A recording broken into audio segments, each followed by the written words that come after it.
Hello, today I welcome you to my world of watches, and in this video we are taking a look at one of the most popular releases of the recent years, the Tissot PRX Powermatic 80.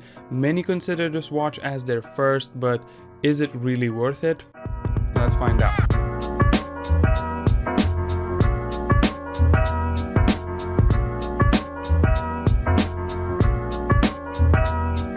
So this particular Tissot PRX Powermatic 80 is one of the hottest editions of the last few years, and even though it was released 3 years ago in 2021, it still gets a lot of attention, and Tissot still releases a new color variation once in a while. Actually, I think this model is really advanced, especially since you can choose between quartz and automatic movements.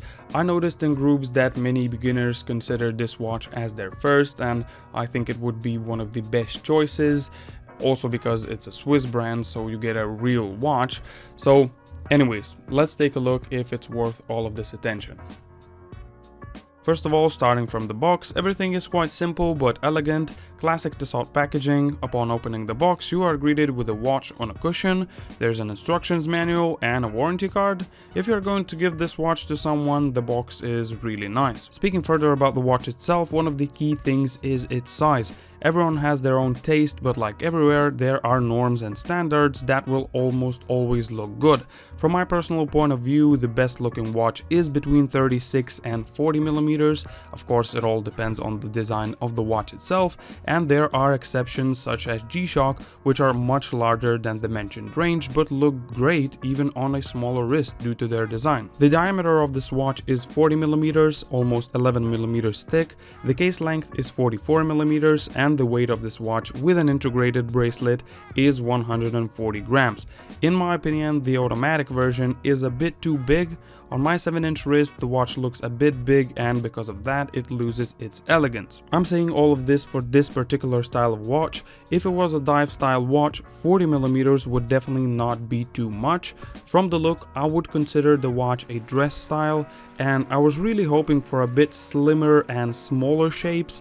I'm never afraid of 40 millimeters and I have bigger watches, but I think this one would look best around 38 millimeters. The current two size options are 40 and 35 millimeters, so you can say there is no middle. I have the chance to see and feel the quartz 35 millimeter version, and it felt too small on my wrist. 40 millimeters is a bit big for this style in my opinion. However, the watch is extremely comfortable to wear, you don't feel it on wrist, and it does not interfere with everyday life as a large watch would catch on a shirt sleeve and so on. As for the bracelet, you can also feel the quality here. There are no sharp or unfinished corners, but still there are nuances in this area again, since the watch is designed in such a way that you will have to look for a replacement band for this particular watch.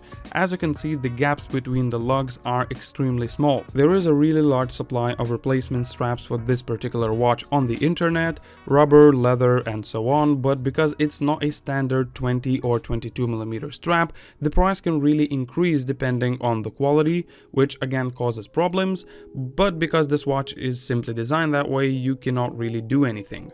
I will leave some affordable aftermarket strap options down in the description if you're interested. And one more thing that should be taken into account: the clasp. As you can see, it is butterfly type and does not have micro adjustments, so the watch will either fit you perfectly or it will be too narrow or too loose. On the other hand, the bracelet is very well made, the clasp is of high quality, and I also really like the links of this bracelet, which depending on the light reflect very nicely, so even though there are nuances, the bracelet is really high quality and looks quite good on the hand. And if a metal bracelet is not to your liking, as I mentioned, there is always an option of ordering an aftermarket rubber or leather strap. What I really like about the watch is that it has a see-through caseback, which shows what is essentially a modified Swiss ETA 2824, and it is modified in such a way that it has a power reserve of 80 hours when the watch is fully wound, which is why the watch is called Powermatic 80. That means that you won't have to worry about the watch stopping if you put it on the table for more than 2 days, because it has such a big power reserve. In very common cases, the reserve is about 40 hours. This can be seen in Seiko, Citizen and other watches.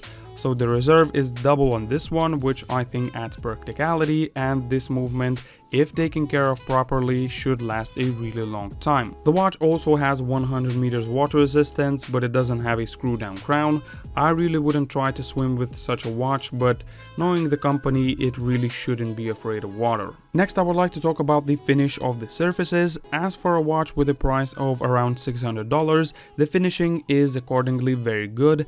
As I mentioned, the bracelet dances very nicely in the daylight, the sides of the watch case are brushed, the edges are polished, and we have a rose gold polished bezel, which I absolutely love, and the overall color scheme looks very nice and goes very well with the same color accents on the dial. The indices, hands, and the chapter ring together with the date window outline are all the same rose gold color, and when combined with the shiny white color of the dial itself, I think it makes a wonderful combination. I have a plethora of watches in my collection, but I will always be in favor of colors and a slightly more unique design than just stainless steel and a black dial. Also, I really like that Tissot didn't overdo the dial. We have the name of the company at the top, below is the date when the Tissot company was established, and below that is the name of the watch model. And by the way, the dial is covered by a sapphire crystal, which practically does not scratch, and this is just another plus for this model. In terms of overall design,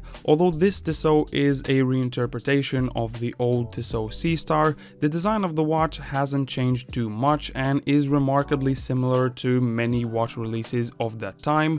In particular, this watch is reminiscent of the Rolex Oyster Quartz, and since both watches came out at a more or less similar time, Rolex obviously being the first, it is easy to see where the idea came from. So in summary, what is the verdict on this watch? Although there are nuances that I've mentioned, it is really possible to live with them and it will not be a problem for everyone, so I really recommend this watch, especially since the price drop is not visible in the market even after 3 years of the watch's release. In my opinion, $600 for a well-built watch with good specifications, a great movement, and a real heritage is worth it. Knowing the company's reputation and overall contribution to the world of watches, I think this choice will definitely not disappoint you, and the watch should serve you a really long time. As always, all of the links will be in the description down below if you're interested, and if you like this video, please leave a like and also consider subscribing and hitting that little bell so you'll get notified when I upload a new video. And now, thank you for watching. I'll see you next time.